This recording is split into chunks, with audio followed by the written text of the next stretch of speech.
Bonsoir à toutes et à tous, très heureux de vous retrouver pour la présentation de ce journal. Voici les titres. À la veille des premiers matchs de Coupe Davis opposant Monaco au Paraguay, nous évoquerons avec Laurent Orsini, notre consultant tennis, les derniers états de forme pour cette rencontre de play-off. Nous irons ensuite à la rencontre de Masha Borzenko. Ce nom ne vous dit peut-être rien, mais vous allez apprendre à la connaître puisque du haut de ses 16 ans, la jeune monégasque est devenue ce week-end championne de France de gymnastique rythmique. Nous accueillerons dans ce journal également Natacha Frost, la présidente de l'association Pink Ribbon qui organise ce soir un gala exceptionnel une semaine avant la traditionnelle Pink Ribbon Walk, 2 événements caritatifs et de sensibilisation au dépistage du cancer du sein. Et enfin, dans votre chronique Ceux qui font Monaco, Christine Datomel vous emmènera découvrir de délicieuses saveurs entre Japon et Italie. Débutons ce journal avec notre premier invité, l'expert du tennis sur Monaco Info, Laurent Orsini, pour parler ensemble de cette rencontre de play-off de Coupe Davis opposant Monaco au Paraguay, une bataille décisive en terre sud-américaine. Bonsoir Laurent Orsini. Bonsoir. C'est une rencontre de play-off qui attend nos tennismen monégasques, une rencontre qui revêt forcément un très grand enjeu. Oui, effectivement, comme vous l'avez annoncé, c'est une rencontre de play-off, donc il faut absolument gagner cette rencontre pour jouer, pour faire partie des 12 équipes qui vont sortir vainqueurs de ce tour-là en World Group 2, pour rejouer un match de play-off pour accéder au World Group 1 contre les 12 autres équipes qui seront descendues de la poule au-dessus. Alors qu'est-ce que ça représente pour Monaco, ces matchs de play-off? Est-ce qu'on peut idéaliser et voir Monaco dans le groupe 1? Oui, évidemment, tout est possible, il suffit de gagner les rencontres, mais on l'a vu, chaque rencontre est difficile, comme la dernière jouée ici face à l'Équateur, où on avait la rencontre en main et puis finalement on n'a pas gagné, donc chaque rencontre est un vrai combat. Celui-là en sera un particulièrement, mais c'est vrai qu'il faut toutes les gagner, et plus on avance et plus c'est difficile. Effectivement, une grosse bataille face au Paraguay. Donc, parlez-nous de cette équipe. Je crois déjà que c'est une équipe très jeune avec 20 ans de moyenne d'âge. Oui, voilà, c'est une équipe très jeune. Donc, sur le papier, on peut se dire que Monaco est légitimement favori parce que nos joueurs sont mieux classés que les leurs, aussi bien en simple qu'en double. Mais ils ont un joueur qui est en train de faire des bons résultats, qui est 400e mondial, leur numéro 1. Et puis après, ce sont des joueurs beaucoup moins bien classés, mais qui jouent en université aux États-Unis. Et on connaît le niveau là-bas. Donc, ce sera une rencontre très, très dure. Pour avoir discuté avec le capitaine et sans trahir de secret, les conditions vont être difficiles. Il fait très très chaud, presque 40 degrés, des cours très très secs, des balles dures. Donc ça va être très très difficile pour nos joueurs quand même malgré tout. Comment vont fonctionner les matchs? Combien de sets gagnants? Combien de rencontres à gagner? Alors il faut gagner 3 points. Sachant que le premier jour nous avons 2 simples et le deuxième jour 2 autres simples avec un double, le double à la suite. Donc il faut gagner, c'est le match en 2 sets gagnants. Voilà, donc il faut gagner 3 rencontres, donc 2 simples, un double ou 3 simples. Voilà, c'est le premier arrivé à 3. Et alors comment sont nos monégasques à la veille des premiers matchs? Bah écoutez, on a Valentin Vachereau qui est bien, qui a gagné 2 challengers, qui est remonté 270e mondial. On sait qu'il est plus à l'aise sur dur. C'est une surface sur laquelle il a gagné ses 2 tournois en Asie. Après, on a Luca Catarina qui revient un petit peu de petits soucis physiques, donc qui est quand même aujourd'hui pas un petit peu incertain, mais bon, on espère qu'il va jouer. Et puis notre équipe de double, Hugo Nis qui revient d'Australie, voilà, avec un gros décalage, ça aussi avec peu de temps pour récupérer, et Romain Arneaudo. Donc voilà, c'est l'équipe classique, j'ai envie de vous dire, avec les forces en présence qui seront prêtes, j'espère, à combattre au Paraguay.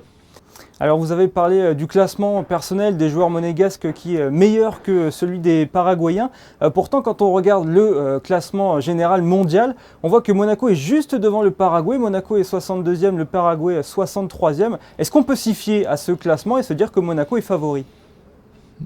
Pas forcément, parce que c'est des classements qui sont faits à l'issue des tours de Coupe Davis. Ça dépend surtout des joueurs présents et du classement individuel, plus que ce classement on va dire, international. Alors on a parlé de l'accession au groupe 1, mais déjà un maintien dans le groupe 2, est-ce que ce ne serait pas un objectif de la fédération monégasque de tennis déjà? Oui, mais évidemment que c'est le premier objectif, le maintien, bien sûr, plutôt que de jouer les playoffs pour être relégué dans le groupe en dessous. Mais ça fait quand même quelques années que cette équipe évolue dans le groupe 2. Et je sais que tout le monde ici aimerait qu'on progresse et qu'on soit dans le groupe 1 prochainement. Eh bien on verra si les monégasques sont déjà capables de battre les Paraguayens. On le rappelle, rendez-vous ce samedi à 20h en direct sur Monaco Info pour le premier match de cette rencontre décisive pour le maintien dans le groupe 2 et possiblement un nouveau match de play-off pour l'accession au groupe 1. Ce sera commenté par Christophe Paco et puis vous, évidemment, Laurent Orsini. Merci d'avoir été avec nous. Merci à vous. Et on vient de l'apprendre malheureusement, il était incertain et finalement Luca Catarina ne pourra pas jouer cette rencontre face au Paraguay. C'est donc Benjamin Baldré qui reprend du service pour tenter d'aller chercher cette qualification. Le quadragénaire jouera le premier match face à Daniel Vallejo et en cas de cinquième match décisif, il sera aligné face à Martin Vergara. Ce matin avaient lieu les obsèques de Jean Petit, l'une des plus grandes figures de l'AS Monaco FC qui s'est éteint le 23 janvier dernier à l'âge de 74 ans. Depuis la cathédrale Notre-Dame Immaculée, sa famille, le prince souverain, mais également d'anciens coéquipiers et collègues entraîneurs sont venus lui rendre un dernier hommage. Le club de l'ASM a également mis en place aujourd'hui sur son site internet un livre d'or digital pour tous ceux qui souhaiteraient honorer la mémoire de Jeannot. Le championnat de France de gymnastique rythmique, c'était dimanche dernier à Villeneuve-d'Ascq dans le Nord. 5 jeunes filles ont défendu le drapeau monégasque avec succès puisque l'une d'entre elles est revenue avec le titre de championne de France dans la catégorie 16-17 ans. Elle s'appelle Masha Borzenko et pour vous, Alban Gingembre et Lionel Bernardi ont été à sa rencontre. À seulement 16 ans, Masha Borzenko devient championne de France de gymnastique rythmique. Elles étaient 5 à participer à la compétition sous les couleurs de Monaco et c'est très modestement que Masha associe sa victoire au collectif. On a gardé l'esprit d'équipe du début jusqu'à la fin et chacune a fait sa compétition bien sûr, mais je pense que l'esprit d'équipe a joué un très grand rôle dans notre réussite et je suis très reconnaissante à tout mon club. Je suis notée individuellement, je passe moi-même sur le tapis, mais je pense que quand il y a des gens derrière toi, tu as beaucoup plus confiance en soi. Cette médaille, c'est une première en individuel pour le club monégasque. J'ai fait un enchaînement au ballon et un enchaînement au massue, de 1 minute 30 chacun. Et il comporte des éléments, des difficultés corporelles avec l'engin et artistique. Je suis très heureuse d'avoir finalement pu accomplir ce rêve. Je suis très fière d'avoir pu remporter cette médaille pour mon club. Cette réussite, c'est le résultat d'une passion qui démarre très tôt, mais surtout d'un gros travail, avec 6 entraînements par semaine à raison de 3 heures par jour. C'est ma vie. Je suis venue quand j'avais 6 ans en section loisirs et j'ai commencé les compétitions à 9 ans. Je continue depuis. Pendant les vacances, je m'entraîne, je fais des stages et pendant les cours, les journées normales, on s'entraîne. Et le travail continue. Masha vise maintenant les Jeux des petits États d'Europe en 2025. Pour clore ce chapitre sportif, on a appris hier la participation aux 5 km au cas du Monaco Run du Français Yann Schrub, champion d'Europe de cross-country en décembre dernier. Son homologue féminin Megan Kiss sera elle aussi alignée sur le 5 km femmes. Les deux champions d'Europe font évidemment figure de favoris sur cette distance. Monaco Run, c'est la semaine prochaine et comme chaque année, l'association Pink Ribbon organisera sa marche rose pour soutenir la recherche médicale sur le cancer du sein et sensibiliser le grand public à cette maladie. Un des événements majeurs de l'association qui organise également ce soir un gala exceptionnel à la salle médecin du casino de Monte-Carlo. Pour en parler, nous recevons Natacha Frost, présidente de l'association Pink Ribbon. Bonsoir Natacha. Bonsoir. Ça y est, nous y sommes après plusieurs semaines de préparation. Le gala Pink Ribbon a lieu ce soir. Quel est le programme? Alors le programme, c'est une soirée exceptionnelle. On n'arrête pas de le dire sur les réseaux sociaux, etc. À qui veut l'entendre, mais bon, on insiste, c'est vraiment une soirée exceptionnelle. On a eu le soutien de Monsieur Valéry, Monsieur le président de la Société des bains de mer, et on a eu accès à la salle médecin qui est extraordinaire. Pour ceux qui la connaissent, c'est une salle grandiose. Et les invités qui seront présents auront la belle opportunité de pouvoir jouer à la roulette et au blackjack pour un tournoi fictif, sans gain financier bien sûr, mais vraiment pour une immersion totale dans le monde de Monte-Carlo. Donc ce sera une soirée en musique également, avec aussi une vente caritative, je crois. Oui, alors comme invité musical, nous avons le grand honneur d'avoir Zhang Zhang, et donc premier violon de l'orchestre philharmonique de Monte-Carlo, qui va nous régaler de ses airs et son groupe, de tous les airs musicaux de Mancini à Sinatra, en passant par Django Reinhardt à la fin, je pense. Puis aussi, oui, une vente caritative à travers le dîner. Donc on aura 2 sessions de vente avec des lots intéressants, des lots pour tout le monde. On a une collection de millésime de Aubryon. On a une boîte à bijoux somptueuse par la société Ring qui a notamment aidé à contribuer dans la restauration de l'Orient Express. On a un tableau grandiose de l'artiste local Toby Wright. Et puis plein d'autres choses, des choses. Ah oui, aussi une très très très belle bague, une pièce de bijoux de Vital, Alberto Vital, qui est également local. Alors tout cela se fait dans un but caritatif, évidemment, avec une sensibilisation particulière sur le cancer du sein lobulaire. Est-ce que vous pouvez nous rappeler la particularité de cette maladie ? Alors depuis 13 ans maintenant, Pink Ribbon se focalise sur la sensibilisation au dépistage du cancer du sein. Les 2 dernières années ont été plus sur des récoltes de fonds pour soutenir la recherche du docteur Hugonnet, Florent Hugonnet, qui est au centre hospitalier Princesse Grasse et qui est en train de faire une recherche scientifique très intéressante sur le dépistage du cancer du sein lobulaire. Donc un des cancers du sein les plus difficiles à détecter, qu'on espère aura des avancées remarquables pour la médecine et qui seront faits ici à Monaco. Donc on veut soutenir, on est fiers et on est très très très fiers de faire partie de cette recherche. Les fonds récoltés sur ce gala verront s'ajouter ceux de la Pink Ribbon Walk qui aura lieu la semaine prochaine, c'est cela ? Oui, alors la Pink Ribbon Walk, quelle aventure. 13 années, on a fait ça à travers tous les temps, plein de météos différentes. Cette année, on espère du beau temps. On a battu les records de participation l'année dernière. Cette année, on espère le faire encore plus parce que l'événement sera en dehors des vacances scolaires. Donc, on demande à tout le monde de venir participer. Les fonds récoltés iront bien sûr à la même recherche scientifique du docteur Hugonnet. Et surtout, c'est un moment ludique, c'est un moment de participation joyeuse pour rappeler aux personnes d'aller se faire dépister, pour essayer d'encourager les jeunes générations à respecter cette hygiène de vie qui devrait faire partie pas du quotidien bien sûr, mais de notre vécu de tout le temps. Quels sont vos objectifs sur ces 2 événements, non seulement en termes de dons, mais aussi en termes de participation et de sensibilisation ? Alors, ce qu'on attend, c'est que les gens, déjà, particulièrement pour la marche, que les gens viennent, que les gens se déplacent, que les gens passent un bon moment en famille. Les enfants en dessous de 13 ans sont invités gratuitement. C'est vraiment pour essayer d'encourager les jeunes générations à comprendre le dépistage, à faire en sorte que ce soit, comme j'ai expliqué, une partie de leur vie, qu'ils savent que ce n'est pas quelque chose qu'il faut avoir peur. On espère avoir beaucoup de personnes présentes, beaucoup de questions et surtout beaucoup de joie parce que on célèbre la vie surtout et avant tout.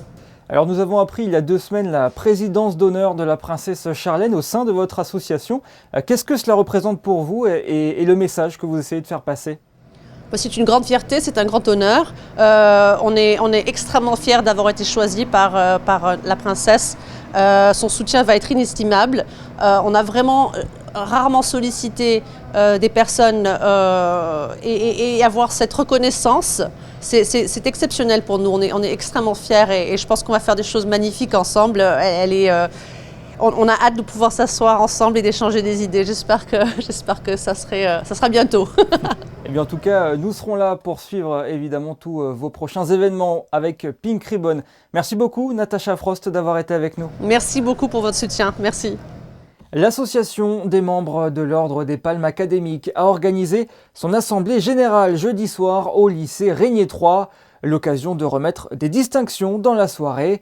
Fabien Bonilla et Marie-Ève Béé ont suivi tout cela. Les palmes académiques ont été créées en 1808 par Napoléon Ier pour honorer les membres de l'université. C'est un ordre honorifique français comportant 3 grades, chevalier, officier et commandeur. Aujourd'hui, cette distinction honore des membres de la communauté éducative, des enseignants ou encore des personnes ayant rendu des services à l'éducation nationale. Et elle peut également être accordée aux étrangers et aux Français résidant à l'étranger, comme ce soir au lycée Régnier III avec 2 récipiendaires. Gilles Brunner, qui a été fait chevalier par l'ambassadeur de France. Gilles Brunner a été entre autres pendant 18 ans chef de cuisine au Palais Princier et pendant 19 ans professeur de cuisine au lycée technique et hôtelier de Monaco. 2e récipiendaire, Jean-Yves Giraudon, qui a été fait commandeur. Il est agrégé de l'université, professeur de lettres classiques et actuellement président du Pen Club de Monaco et de l'Alliance française. Alors, commandeur des palmes académiques, c'est le dernier degré dans les palmes académiques, dont je suis extrêmement honoré. Pour moi, ça représente une récompense pour non seulement ma carrière d'enseignant, j'ai enseigné pendant plus de 40 ans, notamment dans les classes préparatoires aux grandes écoles, mais aussi depuis 10 ans, depuis ma retraite, c'est, je pense, aussi une récompense pour mon engagement associatif. Je pense que c'est une récompense par rapport au travail qu'on a effectué, une partie de notre carrière, celle que j'ai eue dans l'éducation nationale, celle que j'ai eue auparavant comme chef de cuisine. Je pense que c'est un tout, hein, et oui, ça fait très très plaisir parce qu'on est reconnu pour ce qu'on a fait. Qu'est-ce que représente une soirée comme ça pour les 2 récipiendaires, à votre avis ? D'abord, un très grand honneur et surtout de la convivialité parce qu'ils se retrouvent dans une association qui est faite à base d'amitié, qui construit sur l'amitié et surtout pour amplifier les actions en faveur de la jeunesse et de la langue française. 2 récipiendaires cette année donc. Il faut savoir que l'ordre des palmes académiques est le seul ordre impérial encore décerné, les autres étant éteints, et la Légion d'honneur ayant été créée avant que Bonaparte devienne empereur. Réparer le monde avec l'art, c'était la thématique d'un colloque qui avait lieu au Centre scientifique de Monaco, co-organisé par la fondation Alexander Savetchouk Charity Cancer qui œuvre entre autres dans la recherche en cancérologie. Le but, pendant cette journée, était d'aborder sous tous les angles l'art-thérapie. Découvrez ce reportage d'Alban Gingembre et Marie-Ève B. Artistes et scientifiques se sont réunis autour de la thématique de l'art-thérapie, une pratique aux nombreux bienfaits. Pratiquer de l'art, par exemple le collage, travailler avec l'argile, faire des dessins, ça diminue le stress. L'art sait aussi s'exprimer sans parler pour cette Ukrainienne de nationalité forcée de faire le lien avec les traumatismes causés par la guerre. À titre d'exemple, cette psychiatre utilise quotidiennement l'art avec ses patients victimes de traumatismes. Pour aider à réguler les émotions négatives surtout qui surgissent après un traumatisme. Ce qui est intéressant justement, c'est que c'est un espace de liberté par rapport aux psychothérapies qui sont beaucoup plus cadrées et aux médicaments bien entendu qui ont une régulation très importante. Qu'est-ce que c'est une expérience traumatique ? C'est une définition bien précise en médecine. C'est une expérience où on a l'impression qu'on va vivre quelque chose, où on risque de mourir. Et donc, on va pouvoir, grâce à l'art-thérapie, utiliser les images, éventuellement les sons, pour travailler cette mémoire traumatique, pour la métaboliser, pour qu'elle soit moins douloureuse et moins difficile. Seuls 70% des personnes victimes de traumatisme s'en remettent. Pour les 30% restants qui peuvent développer des syndromes post-traumatiques, l'art-thérapie peut être une solution. En bref, l'exposition State of Grace s'est installée dans les jardins du Casino de Monte-Carlo hier.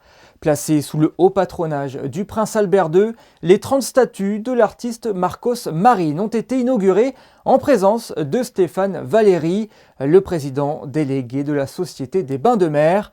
C'est une exposition qui rend hommage à la princesse Grace et aux grands artistes qui lui étaient proches.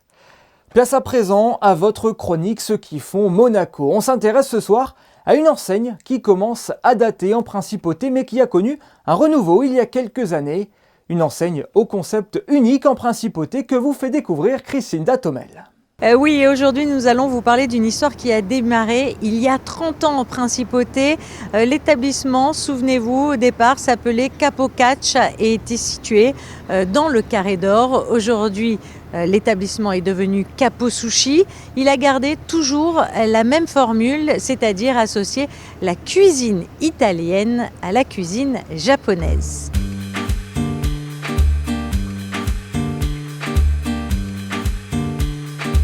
Je pense que ça a débuté par l'amour, on va dire, de la patronne de sa culture italienne et aussi de la culture japonaise. Elle a décidé d'associer les deux ensemble et de là est né Capo Sushi. Ici, on va avoir tout ce qui est sushi froid. Donc, on va avoir les California Rolls, les nigiri, les dons, les ramen aussi. On a quelques parties chaudes. Et ensuite, on va avoir aussi la partie italienne. C'est vraiment des sandwichs très particuliers que l'on retrouve à Capo Sushi. Oui, vraiment avec des bonnes charcuteries à l'intérieur, du fromage de bonne qualité. Vraiment, les produits sont vraiment excellents. On fait vraiment tout ce qu'on peut pour bien servir le client et surtout qu'il mange bien. C'est le plus important. D'où viennent les produits? Alors majoritairement d'Italie, au niveau les jambons, pardon. Et pour les fromages, ce sera en majorité français. On a du brie, on a du bleu, enfin voilà, une variété de fromages français aussi. Le chef, c'est vraiment quelqu'un de passionné aussi par la cuisine japonaise. Je pense que maintenant, ça fait plus de 20 ans qu'il fait ce métier-là. Il est toujours vraiment assez innovatif, il essaye toujours de satisfaire le client aussi au maximum et ça c'est vraiment très impressionnant pour moi. De voir sa rigueur et aussi le fait que ce soit quelqu'un de motivé et de passionné par ce qu'il fait. Et puis sachez que si vous souhaitez vous faire livrer à la maison vos sandwichs favoris ou encore des sushis, sachez que Capo Sushi a mis en place un service de livraison à domicile. L'établissement vous accueille tous les jours, du lundi au vendredi, midi et soir. Capo Sushi est fermé uniquement le samedi midi et le dimanche. Passons aux prévisions météo pour ce premier jour du week-end et c'est avec Alban Gingembre. Bonsoir Alban. Bonsoir Yannick, bonsoir à tous. Demain, le soleil continue de briller toute la journée sur la principauté avec des températures pouvant atteindre les 15 degrés en après-midi, de quoi bien débuter votre week-end. Et en ce samedi 3 février, nous pourrons souhaiter une bonne fête aux Anatoles. Ce journal touche à sa fin, merci de l'avoir suivi. À la veille des premiers matchs de Coupe Davis qui seront à suivre en direct sur notre antenne samedi à 20h et dimanche à 19h, nos photographes vous proposent un retour sur la dernière rencontre de l'équipe monégasque. C'était en septembre au Monte Carlo Country Club face à l'Équateur. Passez une excellente soirée, à demain.